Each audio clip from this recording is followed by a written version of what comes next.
Jelang vaksinasi COVID-19, di tengah duka kita atas jatuhnya pesawat Sriwijaya Air dengan nomor penerbangan SJ182 yang menewaskan 62 orang penumpang dan kru, ada pula kabar menggembirakan.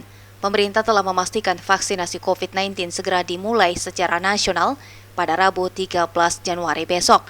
Kepastian itu diumumkan setelah Badan Pengawas Obat dan Makanan (BPOM) mengeluarkan izin penggunaan darurat alias Emergency Use Authorization atas vaksin COVID-19 Sinovac. Vaksinasi nasional akan ditandai berupa penyuntikan pertama kali kepada Presiden Jokowi, yakni vaksin CoronaVac produksi Sinovac Biotech Incorporated bekerja sama dengan PT Bio Farma.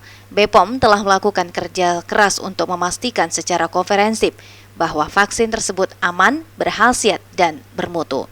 Hal ini berdasarkan data rekomendasi dari berbagai pihak, yakni anggota Komite Nasional Penilai Obat, tim ahli dalam bidang imunologi, Indonesian Technical Advisory Group and Immunization, ITAGI, dan ahli epidemiologi. Sebelumnya, Majelis Ulama Indonesia juga telah menyatakan kehalalan atas vaksin tersebut. Meski begitu, kita juga berharap masyarakat luas dapat menerima atau bersedia menjadi bagian dari vaksinasi COVID-19, sebab kesuksesan vaksinasi serta ikhtiar melawan COVID-19 tersebut bergantung pada kesediaan masyarakat secara luas. Sejauh ini, masyarakat dunia ada yang belum menunjukkan kesiapan menerima vaksin.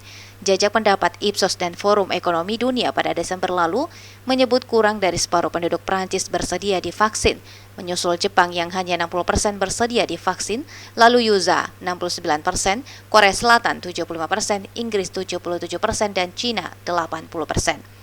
Untuk konteks Indonesia, nampaknya pro kontra kesediaan menerima vaksin tidak terlalu menonjol, meski harus diakui jika sikap penolakan itu ada, terutama karena pemahaman atau informasi atas vaksin tersebut sangat minim. Salah satu di antaranya tentang kehalalan dan keamanan.